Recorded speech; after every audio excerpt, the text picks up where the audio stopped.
Le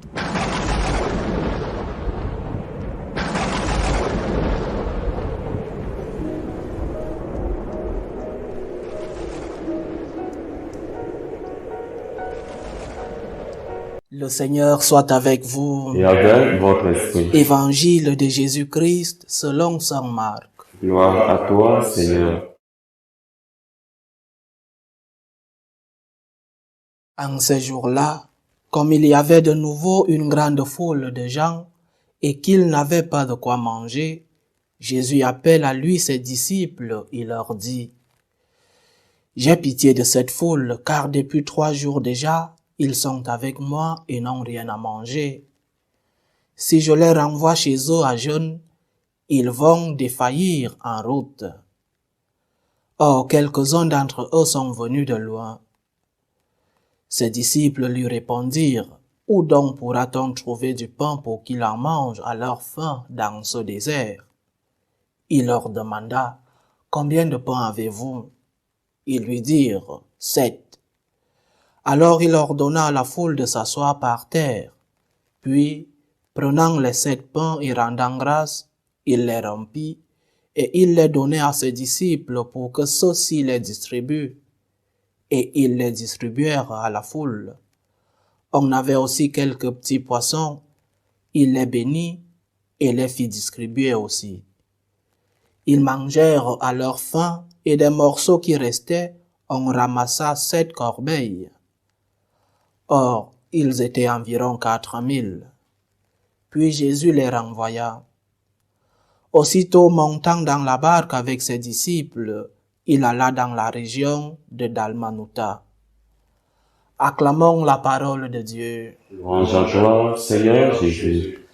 Le contexte historique nous aide à comprendre le message que notre mère a voulu nous transmettre dans son apparition à Sainte Bernadette.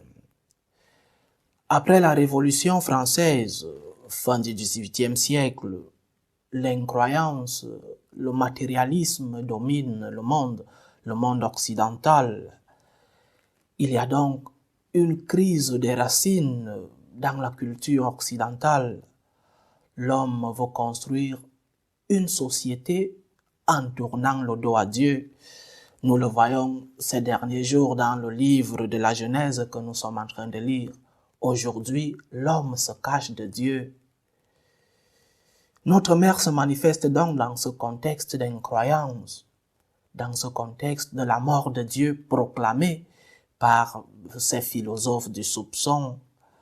C'est dans ce contexte de crise, dans la modernité, que notre mère nous fait savoir que Dieu continue d'être nécessaire dans le cœur de l'homme. Dieu continue d'être présent dans le monde. Dieu continue d'agir, non seulement en des personnes concrètes, individuelles, mais aussi dans notre société. Dieu n'a jamais été absent dans la société. Lourdes est aussi un grand cadeau de catholicité. Voir tant de personnes en pèlerinage à Lourdes nous faire voir que notre Église est universelle. Elle est catholique, la catholicité de notre foi. Et cette catholicité guérit les blessures de nos églises locales. Quand il y a une crise dans une église locale, il faut voir, il faut sortir, il faut poser son regard sur certains lieux dans notre église qui sont des sources même, des temples de catholicité. Et Lourdes en est un de ces temples-là qui nous font avoir un regard universel de notre foi, qui nous fait comprendre que Dieu est au-dessus de tout obstacle et de toute circonstance. Mais le message de Lourdes nous rappelle que Marie est notre médiatrice. Elle parle de nous à Dieu et elle nous parle de Dieu. Elle supplie le Seigneur de nous concéder ces biens dont nous avons besoin. Les biens matériels, pourquoi pas, les biens spirituels aussi. Et ces biens, sont la santé du corps. Il y a tant de miracles à Lourdes. Ceux qui ont déjà eu l'occasion d'y être, moi par la grâce de Dieu j'y ai été une fois, et non seulement par les histoires qui se racontent autour, mais l'enthousiasme, la foi qui se voit dans les visages de ces personnes il y a des miracles quotidiens dans ces lieux de pèlerinage, des miracles physiques. Mais Lourdes n'est pas seulement cela. Lourdes n'est pas cette barre magique, ce bâton magique où on va et nous recevons la guérison de nos maladies physiques. Lourdes est une source d'espérance. Le grand miracle, ce n'est pas la guérison de cette maladie physique que j'ai. Le grand miracle, ce n'est pas la guérison de ce cancer. Ce n'est pas la guérison de ces maux de tête, de cette maladie que je traîne, de cette paralysie. Le grand miracle de Lourdes, et c'est ça le message le plus profond, le grand miracle, c'est la conversion. Le grand miracle de Lourdes, c'est de faire revenir à Dieu. Contexte historique, l'homme a tourné le dos à Dieu. Et le miracle de Lourdes, c'est cette conversion. C'est ce Dieu veut toucher notre cœur.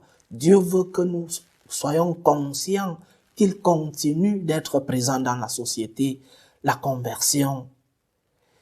Et je crois que c'est pour cela que nous devons chercher Lourdes, la conversion.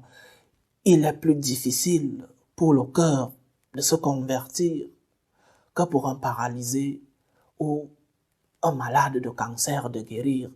C'est plus facile pour les pieds et pour les cellules cancérigènes de respecter la volonté de Dieu, c'est facile.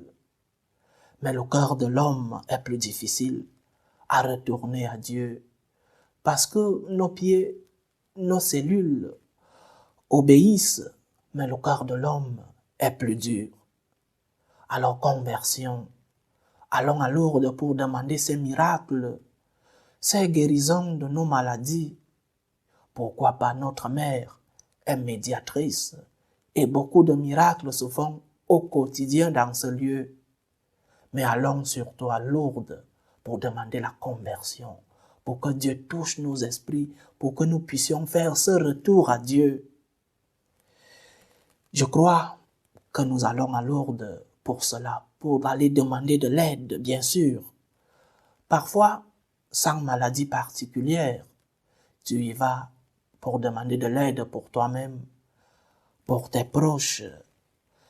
Mais le miracle n'est pas le plus important. Le plus important, c'est rencontrer notre mère, rencontrer la source de l'espérance, la source de la consolation, la source de la forteresse.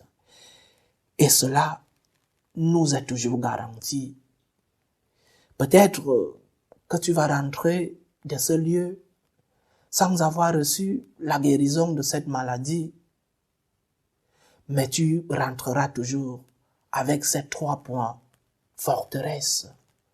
Notre mère va toujours te donner de la force pour continuer de lutter contre ces épreuves quotidiennes de la vie.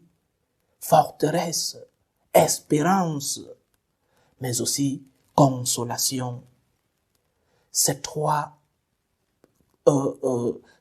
points seront toujours reçus quand nous allons dans ce lieu. Lourdes te garantit la consolation.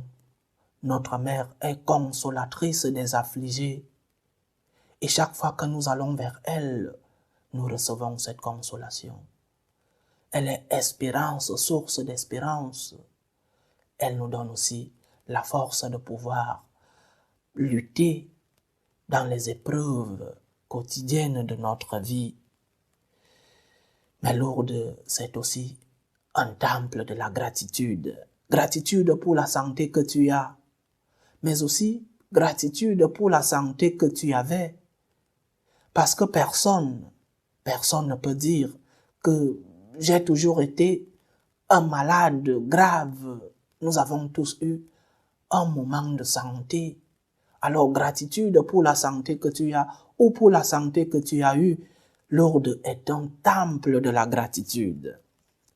Gratitude pour cette présence maternelle, mystérieuse mais palpable de notre mère qui est proche de nous. Pétition, allons à Lourdes pour demander ses guérisons. Forteresse, nous rentrons de Lourdes avec cette confiance que nous pourrons avoir de la force de lutter dans les épreuves de la vie, mais aussi gratitude. Ce sont ces trois mots qui, pour moi, représentent ce merveilleux miracle quotidien qu'est Lourdes. Pétition, forteresse, gratitude. Que Dieu nous aide et qu'il nous bénisse. Loué soit Jésus-Christ. Amen.